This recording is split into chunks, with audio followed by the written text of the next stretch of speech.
From here starts the speaking test. This is the speaking test of the International English Language Testing System taking place in Ross Ielts Academy. The candidate is Eva Mainush, candidate number 0143252.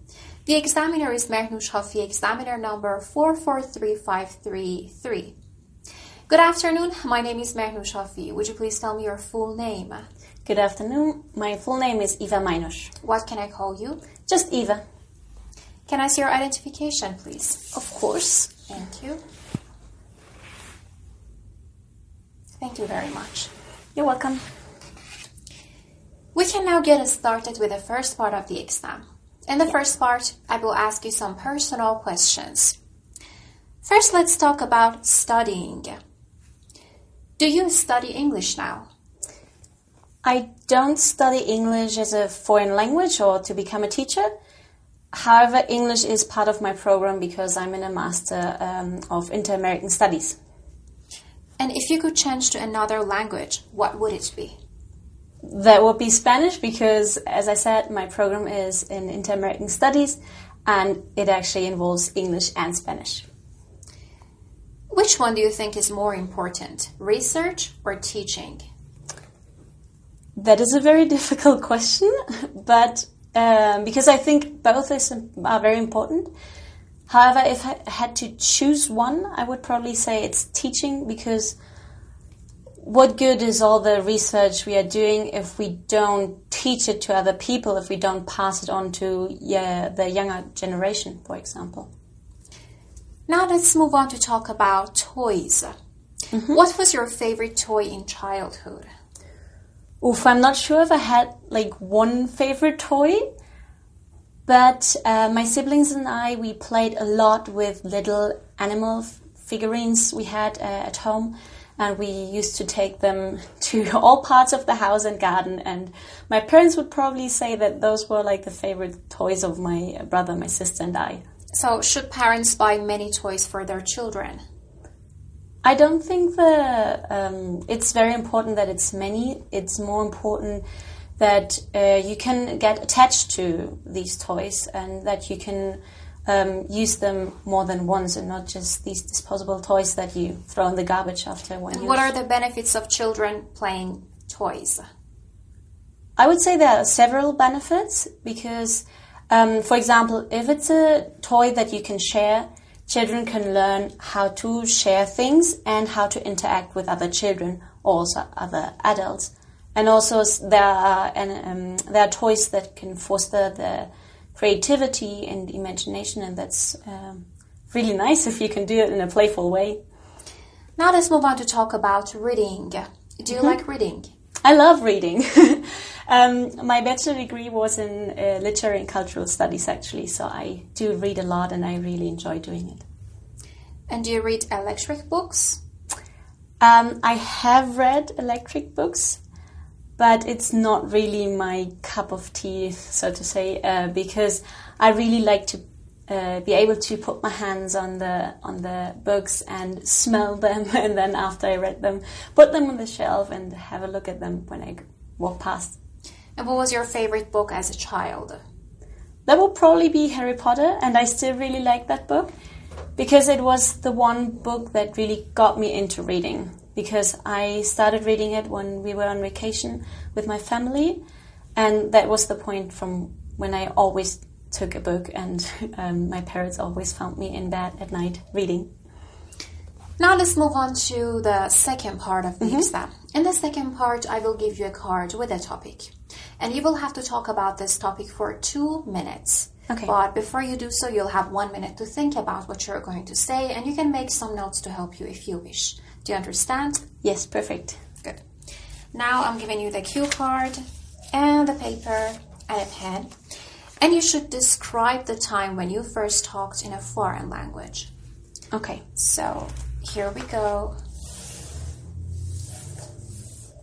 Now you have 1 minute to think about this topic, and it starts now.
Now your 1 minute is over, Okay. and you may talk about this topic for 2 minutes, but do not worry if I stop you.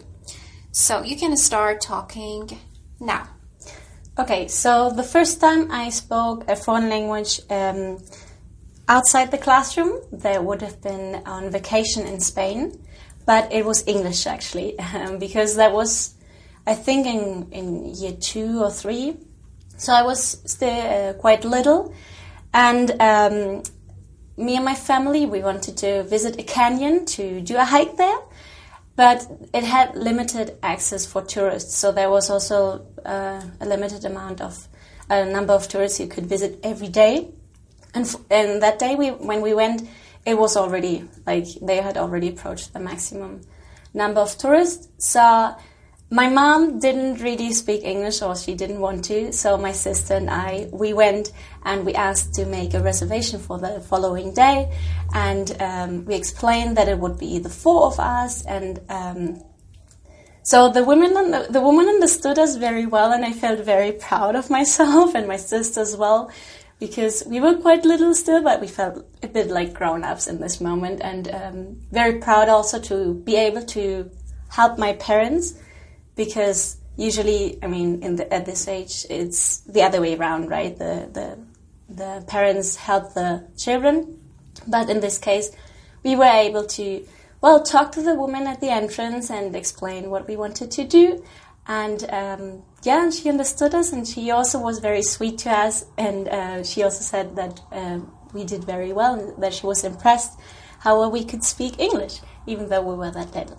And then, yeah, actually the next day we went back, and we also, again, I approached the person at the entrance, it was a different one, and said that we had made a reservation the previous day, and then we would like to visit the canyon now, and it was no problem. So I was very glad about that. Thank you very much. Now your 2 minutes over.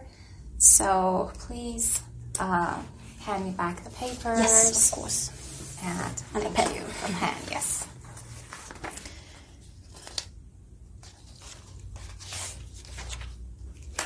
So we can now move on to the third part of the exam. Yes. In the second part, you describe the time when you first talked in a foreign language. And in the third part, I want to ask you some questions related to this topic. Yes. Why do people want to learn a foreign language?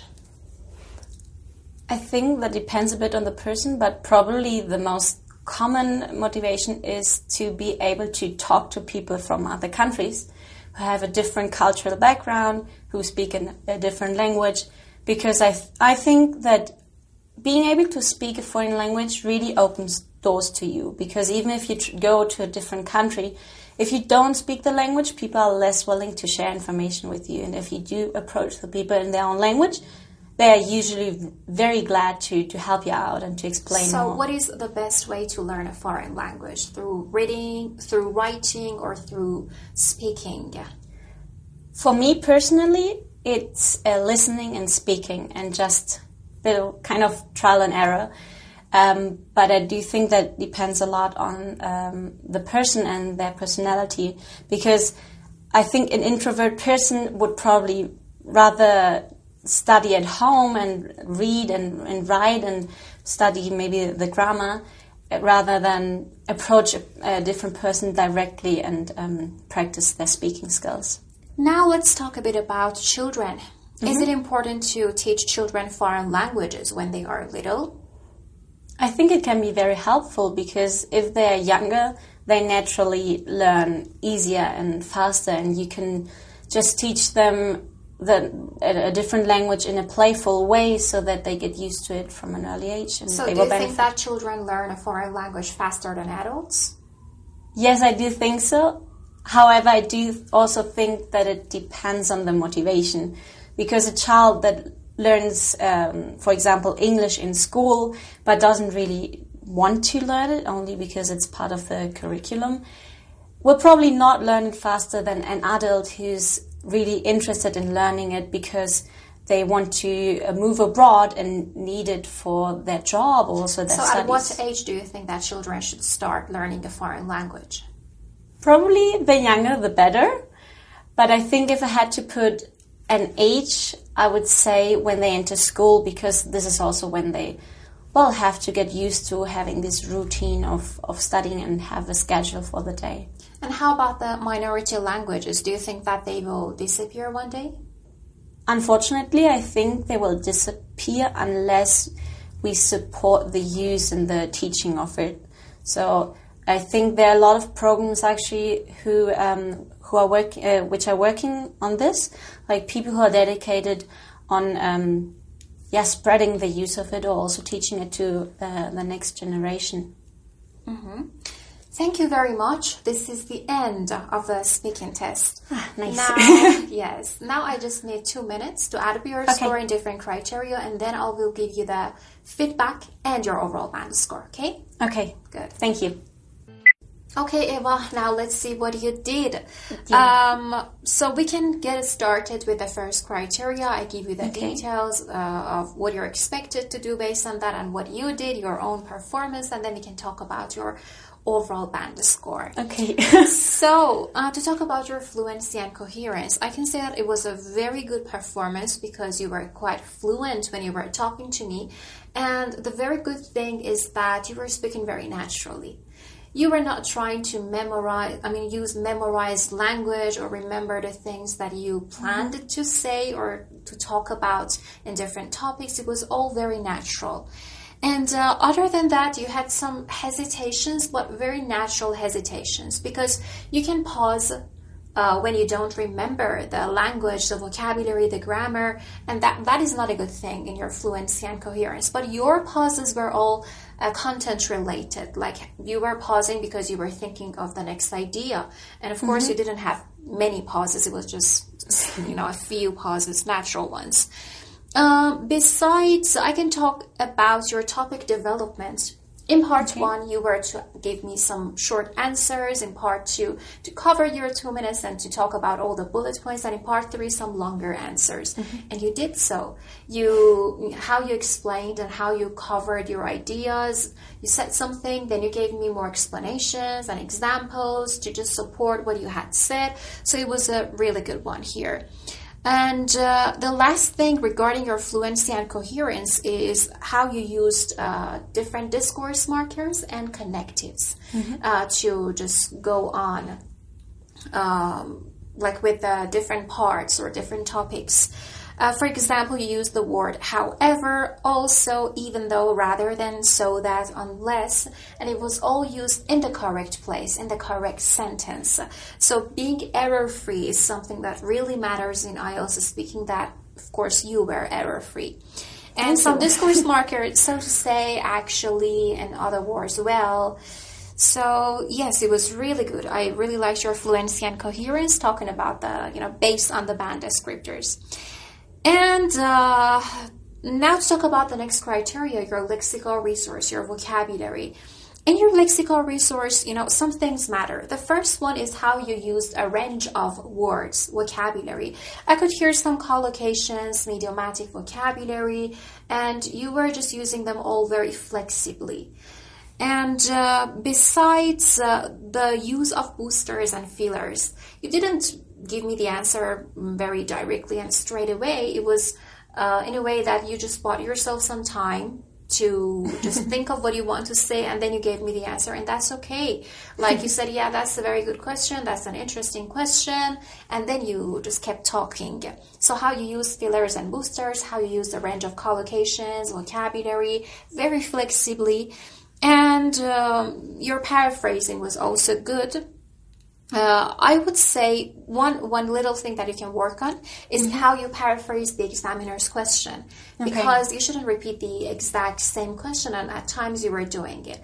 So, the synonyms you used or vocabulary to mention some, for example, my sibling instead of my sisters or brothers, or the following day instead of the next day, make a reservation, to walk past something, to be impressed, or when people are dedicate their time to something. So it was all really good how you were using the words, but how you were paraphrasing your own words or sentences, maybe you could paraphrase my questions as well, not to repeat the same words.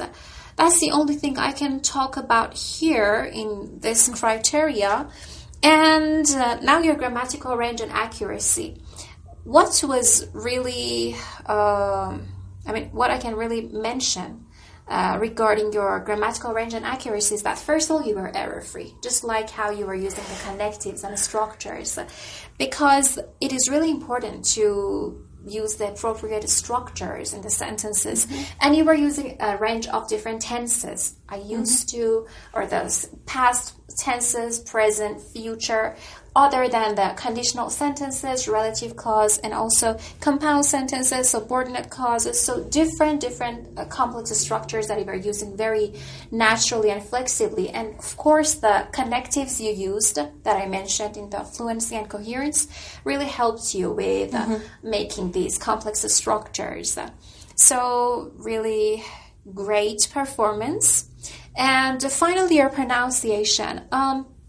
Your pronunciation was also very easy and clear to understand how you were pronouncing different words or using the other pronunciation features like the word stress, the sentence stress, and your intonation. It was not like you were speaking to me in a very flat mode. It was all, you were just playing with your voice, depending on, is it a sentence, is it a question, what kind of question is it? So you were just talking to me naturally, you know, you were not trying. I tried to. And it was a very good attempt. Thank you. So, yes, this is all about the criteria, your fluency and coherence, vocabulary, lexical resource, grammatical range and accuracy, and pronunciation. So, generally, to talk about to talk about your overall band score, I can say you got a 9 today. And you should really be happy about that. Yeah, that is really nice. Great. Thank you. Thank you so much. You're welcome. I mean, it was a very good performance. The only thing that you can work a bit on is maybe to paraphrase a bit better. And definitely. you can, of course, use an even wider range of vocabulary or idiomatic vocabulary. You're able to do that. Of course. So do you have any questions or any doubts? No, well, just thank you so much. I'm really happy with the result. You're welcome. Great. So I wish you best of luck. And thank you. You're welcome. You're welcome.